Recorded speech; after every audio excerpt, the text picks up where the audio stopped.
네, 전해드린 대로 오늘 윤석열 대통령 탄핵심판 6차 변론기일이 있는 날입니다. 네, 오늘은 오전부터 종일 집중 심리에 들어갑니다. 자세한 내용 이고은 변호사와 함께 짚어보겠습니다. 어서 오십시오. 안녕하세요. 네, 어서 오십시오. 자, 오늘 6차 변론에 관련한 관전 포인트 짚어보도록 하겠습니다. 출석하는 증인들 어떤 인물들이 있나요? 오늘 3명의 증인이 출석할 것으로 예상이 됩니다.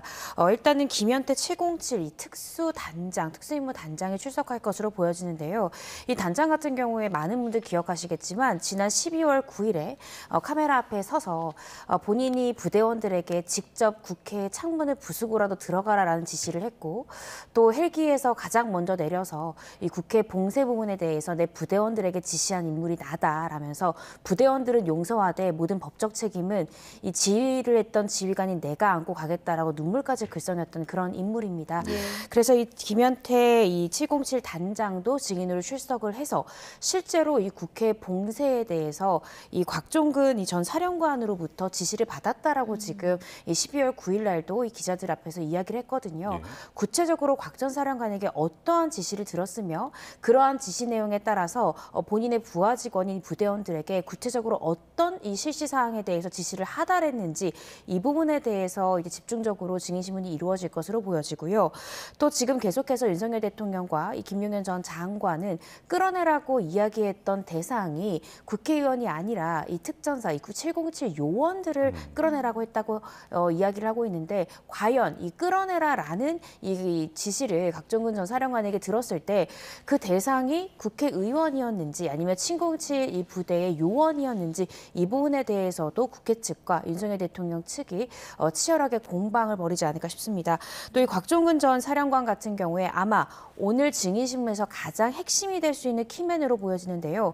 이 곽종근 전 사령관 같은 경우에는 어제 국회에 출석해서 윤석열 대통령 측이 주장하고 있는 끌어내라라는 대상이 의원이 아니라 요원이다라는 부분에 대해서는 그건 사실이 아니다라면서 의원이 국회의원을 끌어내라라는 지시를 이 대통령과 김용현 전 장관으로부터 듣고 지금 이 오늘 함께 출석할 이 김현태 이 단장에게도 그러한 취지대로 내가 지시를 했다 이렇게 지금 진술하고 있기 때문에 오늘 이제 이 헌재에서도 과연 같은 취지의 증언 내용을 유지할지 이 부분은 우리가 좀 주의 깊게 봐야 될 것 같습니다. 네. 그리고 마지막으로 윤석열 대통령 측이 이제 신청한 증인인데요.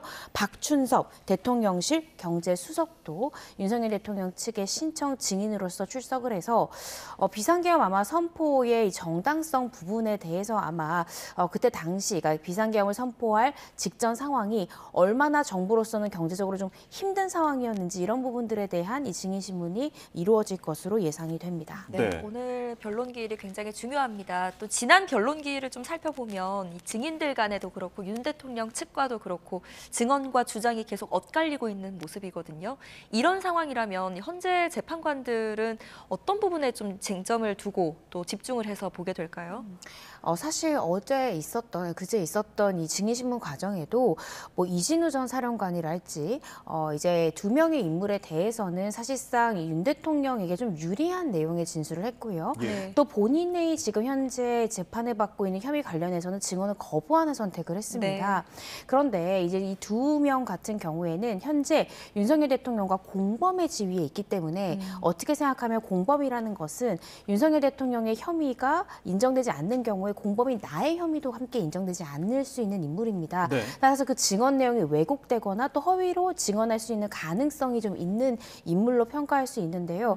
따라서 그 증언 내용의 신빙성이 아무래도 홍장원 전 차장보다는 조금 낮다라고 판단할 가능성이 높습니다. 그 이유는 홍장원 전 차장도 증언 과정에서 이야기를 했습니다. 나는 어떠한 재판을 받고 있지 않고 본인은 현재로서는 민간인 신분이지 않냐. 내가 어떤 누군가의 유불리를 따져서 허위 내용으로 내가 증언할 필요가 있겠느냐라고 따졌기 때문에 아무래도 이 증언의 신빙성 자체가 다른 두 명의 증인보다는 좀 높게 평가될 가능성이 높지 않나 싶고요.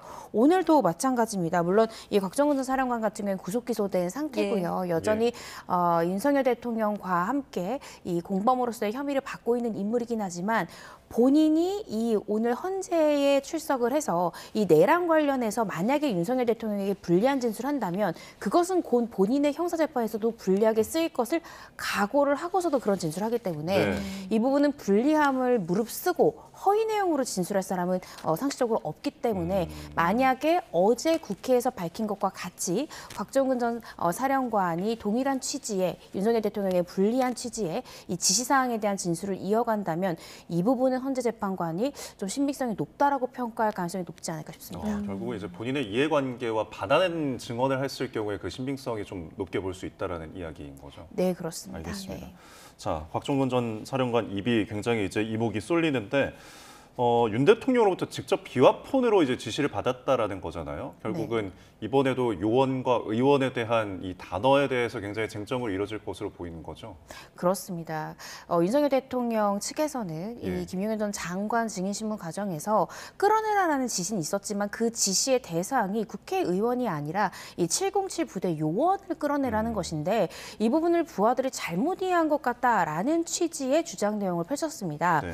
근데 이제 곽종근 전 사령관 같은 경우에는 이 끌어내라라는 대상이 요원일 수가 없다고 얘기했습니다.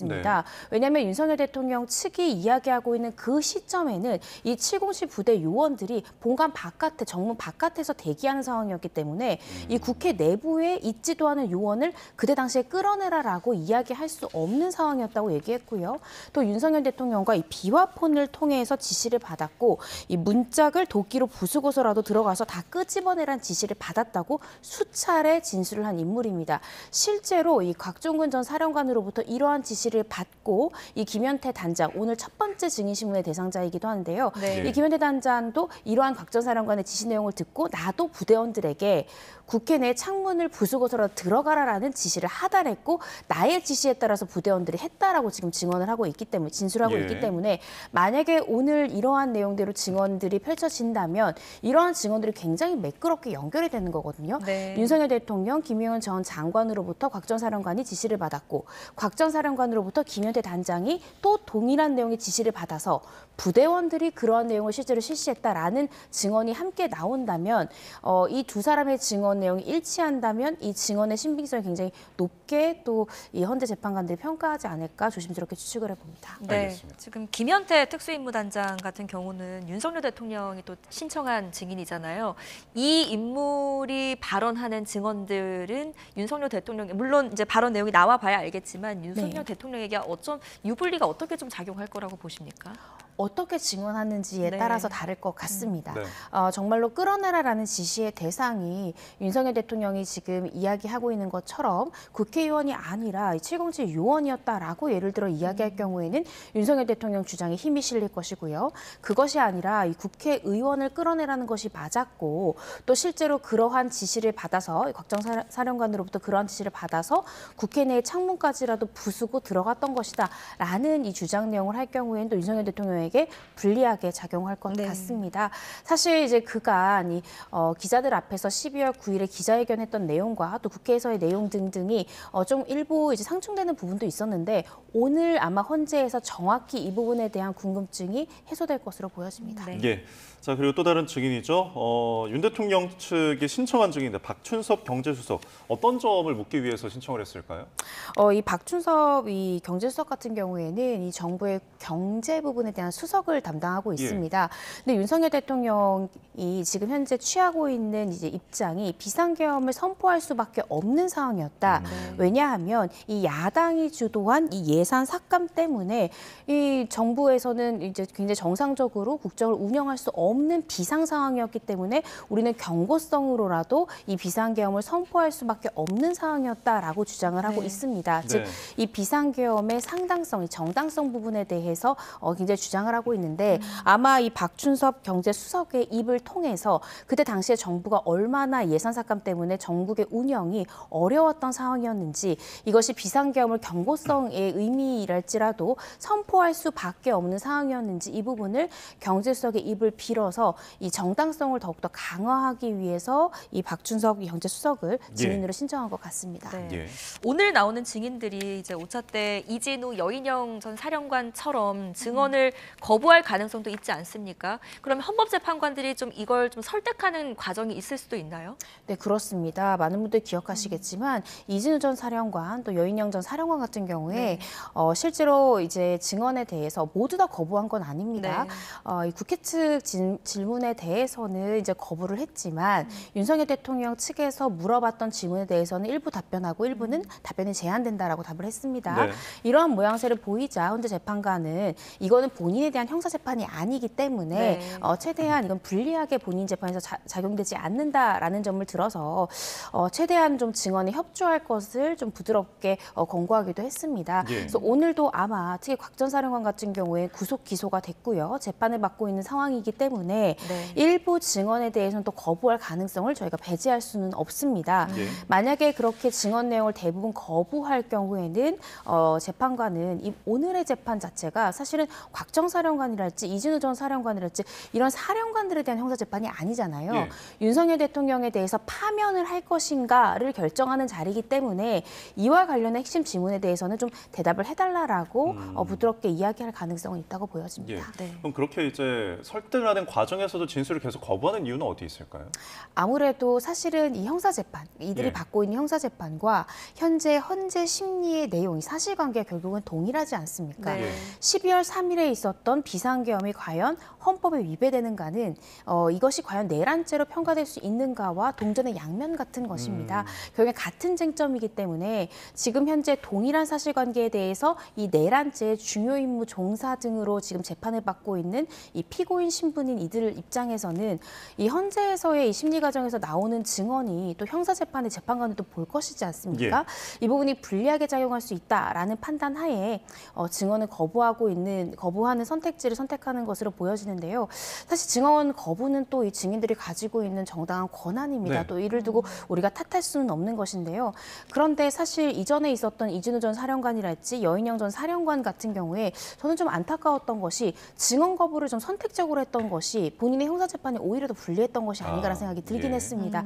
왜냐하면 아예 증언 거부할 것이라면 모든 질문에 대해서 다 증언을 거부하는 선택을 했다면 본인의 형사재판에 어떠한 유불리도 작용하지 않았을 것 같은데 선택적으로 답변을 했고요. 그 답변 과정 중에 어떤 통화 사실을 인정한다든지 뭐 조지호 경찰청장과의 이런 통화 사실 자체는 인정한다든지 어떠한 협조 요청이 있었는지에 대한 진술들이 그 과정 중에 또 일부 나온 부분들이 있거든요. 그래서 이 부분들이 결국에는 형사재판에서 또 본인 사건에 대한 쟁점이 될 것이기 때문에 아예 모두 다 증언을 거부하는 전략을 선택했던 것이 선택적으로 이 진술을 했던 것보다는 좀 더 나은 전략이지 않았을까라고 저는 법조인으로서 좀 안타까운 마음이 들긴 했는데 과연 오늘 이 곽종근 전 사령관도 어떤 이 스탠스를 취할지 좀 지켜봐야 될 것 같습니다. 알겠습니다. 오늘 변호사님 말씀처럼 오늘 증인들의 증언이 굉장히 중요합니다.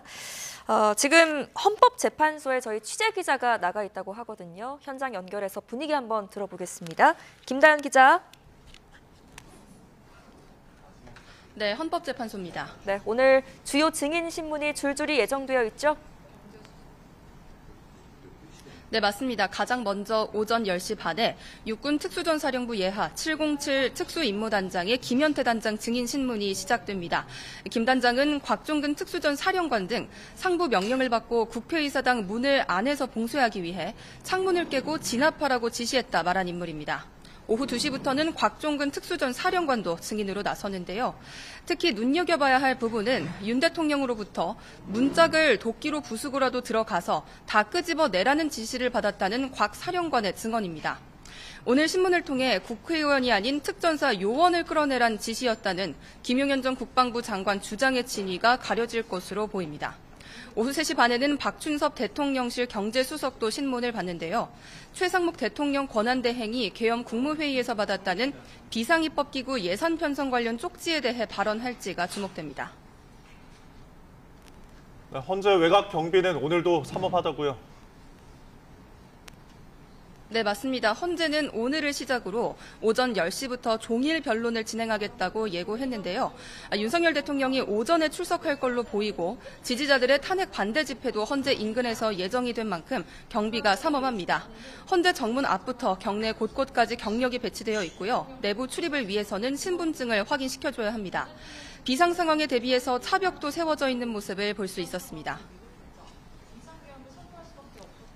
네, 오늘부터는 이제 법원에서 열리는 내란 형사 재판도 열립니다. 이 소식도 좀 정리해 주시죠.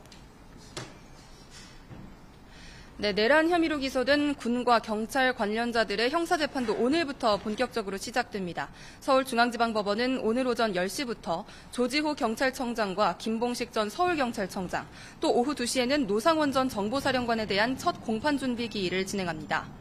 오후 3시에는 김용군 예비역 정보사 대령에 대한 첫 공판 준비 기일도 열릴 예정이고요. 1시간 뒤인 오후 4시엔 김용현 전 국방장관의 두 번째 공판 준비 기일도 진행됩니다. 이 공판 준비 기일은 본격적인 재판에 앞서서 증인과 증거, 또 쟁점 등을 정리하는 절차인데요. 피고인이 출석할 의무는 없습니다. 지금까지 헌법재판소에서 YTN 김다현입니다. 네, 현장 기자 연결해서 현재 분위기 좀 보고 왔는데 오늘은 이제 지난 변론기일과 달리 이제 오전부터 종일 변론이 시작이 되잖아요. 지금 앞으로도 예정된 변론기일이 다음 주 목요일 8차까지인데 그때까지 의혹이 과연 해소가 될지 만약에 안 되면은 더 연장 가능성이 있는 건지 좀 궁금한데요. 연장 가능성은 저는 충분히 있다고 생각이 듭니다. 예. 그 이유는 윤석열 대통령 측에서도 수십 명의 증인을 신청을 했습니다. 물론 그 신청한 증인 중에는 성명이나 인적사항이 특정되지 않는 증인들도 있긴 했는데요. 네. 그렇지만 모든 증인 신청에 대해서 다 헌재에서 지금 기각한 것이 아니라 이 채택 여부를 보류한 증인들도 있습니다. 그래서 지금 예정된 이 변론기일들을 진행을 충분히 해본 다음에 그래도 의혹이 해소되지 않거나 헌재재판관 측에서 윤석열 대통령 측의 신청 증인 중에 보류했던 증인 중에 필요하다라고 그때 당시에 생각하는 증인이 있다면 예. 추가적으로 채택해서 또 이야기를 들어볼 수 있거든요. 그래서 추가적으로 변론기일이 연장될 가능성은 있지만 네. 그래도 집중 심리를 하겠다라고 밝힌 만큼 좀 빠르게 진행될 가능성은 높지 않을까 싶습니다. 예. 네, 이런 가운데 지금 윤 대통령 측이 변론기일이 많이 잡혀 있다 보니까 주 1회 변론기일을 해달라고 요청을 한 상황입니다. 그런데 아직 헌재가 답을 하지 않았거든요. 이 언제쯤 답할 거라고 보십니까? 아마 조만간 답을 하지 않을까 싶고요. 예. 변론기일 중에 아마 이러한 부분들에 대해서 받아들일지 여부를 결정할 것 같습니다. 현재 예정되어 있는 기일 이후에 이제 추가적으로 만약에 기일이 잡힌다고 하면 기일 일자를 미리 다 사전에 정할 것 같습니다. 네. 여태까지 헌재에서도 다 그렇게 진행을 했고요. 그 과정 중에서 주 1회로 할지 주 2회로 할지 3회로 할지 이런 부분들이 일자를 정하는 과정 중에 자연스럽게 나올 수밖에 없기 때문에 변론기일 과정 중에 윤석열 대통령 측이 요청한 대로 주 1회로 할지 아니면 지금처럼 좀 촘촘하게 기일을 이어갈지 여부를 헌재 재판관이 평일에 걸쳐서 이야기할 것 같습니다. 네. 그 헌재가 어떻게 판단할 거라고 좀 보세요? 받아들일까요? 주 1회? 저는 받아들일 가능성이 낮을 것 같습니다. 그 이유는 헌재에서도 사실 이 탄핵 심판 중에 윤석열 대통령이 현직 대통령에 대한 탄핵 심판만큼 중요한 것은 없다라고 예. 사전에 밝힌 바 있고요. 또 이 부분에 대해서 빠른 정리가 되어야 이 국정 혼란의 상황을 좀 정리할 수 있다라면서 신속하게 심리하겠다라고 이제 초반부터 밝힌 만큼 저는 이렇게 주 1회로 될 경우에는 사실상 이 결론이 나오는 데까지 시간이 굉장히 연기가 될 수 있기 때문에 네. 헌재에서 추가적인 증인을 채택해서 신문을 하는 기회를 주더라도 네. 그 증인 신문의 일자 자체를 주 1회보다는 조금 더 자주 잡을 가능성이 높지 않을까 싶습니다. 예. 자, 윤 대통령 오늘도 뭐 재판에 나올 것으로 보이고 과연 윤 대통령 측이 요청한 증인에 대해서 직접 이제 신문을 할지 이 부분도 관심인데 뭐 지난번에 같은 경우에는 국회 측 증인에 대해서 이제 신문을 허락하진 않았잖아요, 재판부가. 네. 이번에는 어떻게 보십니까? 저는 이번에도 헌재 재판관께서 예. 재판단에는 이 직접 신문하는 것을 좀 제한할 가능성이 있지 않나. 특히 국회 측 증인에 대해서는 예. 직접 신문할 수 있는 좀 기회를 좀 제한하고 가급적 윤석열 대통령이 변호인을 통해서 신문할 것을 요청하지 않을까 싶고요. 윤석열 대통령 측이 신청한 증인이긴 하지만 김현태 단장 같은 경우에는 네. 윤석열 대통령에게 불리한 진술을 할 수 있는 가능성도 있는 인물입니다. 그리고 또 지금 현재 이제 직급상 대통령을 마주하고 대통령이 직접 신문했을 경우에는 그 증언을 자유롭게 하는 부분에 대해서 또 현저하게 또 장애를 느낄 수 있는 인물이기도 하거든요. 예. 그런 부분을 고려할 때 윤석열 대통령 측이 신청한 증인일지라도 헌재 재판관이 판단하기에 그 증언에 있어서 어떤 정신적 평온을 해야 할 만한 가능성이 있는 증인에 대해서는 가급적 변호인을 통해서 신문할 것을 요청할 가능성도 있을 것으로 보여집니다. 예. 네, 어떤 형태로 신문이 이루어질지 관심이 쏠리고 있는데요. 지금 윤 대통령 변호인단에 40대 변호사들도 합류했다는 소식이 전해지고 있습니다. 이제 총 19명으로 늘어나게 된 건데 이렇게 변호인단이 늘어나게 되는 의미는 어떻게 좀 저희가 해석해 볼 수 있을까요? 사실 윤석열 대통령 측이 이제 초반에는 변호인단을 꾸리기가 굉장히 어렵다. 굉장히 적극적으로 나서서 도와줄 만한 변호사를 구하기가 굉장히 어렵다라는 보도들도 나왔습니다. 예. 특히 이제 대부분 지금 윤석열 대통령을 돕고 있는 변호인들은 전관 출신 변호사들이 많지 않습니까? 큰 대형 이제 범법인에 소속된 이 변호사들이 많기 때문에 이게 또 법인과의 이익이 충돌할 수 있어서 쉽사리 나서지 않는다라는 보도들이 이어졌는데 막상 이제 헌재 심리랄지 이 형사 사건도 이제 굉장히 또 빠르게 진행이 되면서 많은 변호인단이 합류를 하고 있는 상황입니다. 심지어 40대 이제 젊은 변호사들도 많이 합류하고 있다라는 보도들이 나오고 있는데요. 근데 이 부분에 대해서는 아마도 지지층들이 굉장히 결집하고 있고 또 윤석열 대통령에 대한 지지도랄지 또 여당에 대한 지지도도 올라가는 모양새를 보이기 때문에 아무래도 이전 상황과는 달리 좀 변호인 중에 윤석열 대통령에게 호의적이거나 또 도와줘야 되겠다라고 마음 먹었던 변호사들이 조금은 마음의 부담을 덜고 합류해서 변론 과정을 돕는 것이 아닌가 싶기도 하고요. 또 윤석열 대통령이 이제는 본격적으로 심리가 형사 사건도 이제 시작을 합니다. 네. 그래서 이제 형사 사건의 재판도 본인이 직접 출석하겠다라고 밝힌 만큼 헌재의 변론도 준비를 해야 되고 형사 재판도 또 빠르게 진행될 것이기 때문에 그 두 가지의 재판을 준비함에 있어서 예. 더 많은 변호사가 필요하다고 판단했을 수도 있고요. 네. 이러한 윤 대통령의 필요성 그리고 또 윤 대통령을 현재 돕는 것에 대해서도 지지층들이 굉장히 또 견고하게 있기 때문에 예. 변호사 입장에서도 조금 심리적 부담을 덜고 도움을 줄 수 있다라는 점 여러 가지가 작용을 해서 윤석열 대통령 변호인단의 이 규모가 좀 늘고 있는 것이 아닌가 싶습니다. 네, 또 뭐 형사 재판이나 탄핵 심판의 변호인단도 중복되는 것도 저희가 볼 수가 있고, 자 끝으로 내란 혐의 관련한 이제 형사 재판 언급하신 김에 짚어보겠는데. 군경 지휘부 재판 오늘부터 시작이 되잖아요. 이 내용 설명해 주실까요? 네, 오늘 오전부터 이제 시작이 됩니다. 오늘 오전 10시에는요, 조지호 경찰청장 또 김봉식 전 청장에 대한 재판이 이루어지고요. 오후 2시에는 이 노상원 전 사령관, 민간인 신분인 이 노상원 전 사령관에 대한 이 재판이 시작이 됩니다. 또 오후 3시에는 이 김용근 전 대령의 첫 공판 준비 기일이 열릴 예정이고요. 또 윤석열 대통령의 내란 혐의에 대한 이 첫 공판 준비 기일도 이번 달 20일에 예정이 네. 되어 있습니다. 오늘부터 이제 주요한 이 중요 임무 종사자랄지 내란 혐의의 가담자들의 형사 재판이 시작이 되는데 지금 이 인물 중에는 유지호 청장 같은 경우에 이제 다시 한 번 더 출석이 예정된 헌재에도 예정된 인물인데요. 과연 이 형사 재판에서 조지호 청장의 주장 내용과 헌재에 앞으로 출석해서 증인으로서의 증언 내용이 같을지 다를지 이 부분도 이게 다 모든 쟁점이 함께 이제 공통되는 부분이 많기 때문에 많은 국민들이 지켜봐야 되는 포인트 중에 하나라고 보여지고요. 또 이 헌재에는 증인으로 지금 현재 신청돼 있고 채택돼 있지는 않은 인물이지만 지금 많은 관련자들이 결국에는 이 내란 혐의에 가담했다는 인물이기 때문에 네. 결국 형사재판에서 나오는 이 가담자들의 증언, 이 진술 내용, 이 피고인으로서의 진술 내용도 또 헌재 심리에서도 중요하게 작용할 수 있거든요. 네. 그래서 이 부분들을 함께 또 종합적으로 좀 살펴봐야 될 것 같습니다. 네. 윤석열 대통령 탄핵 심판 변론기일 소식과 또 내란 혐의 형사 재판 소식 저희 YTN이 신속하게 전해드릴 예정이니까요. 계속해서 좀 함께 해주시기를 바랍니다. 도움 말씀 여기까지 듣겠습니다. 오늘 이고은 변호사와 함께했습니다. 잘 들었습니다. 고맙습니다. 감사합니다.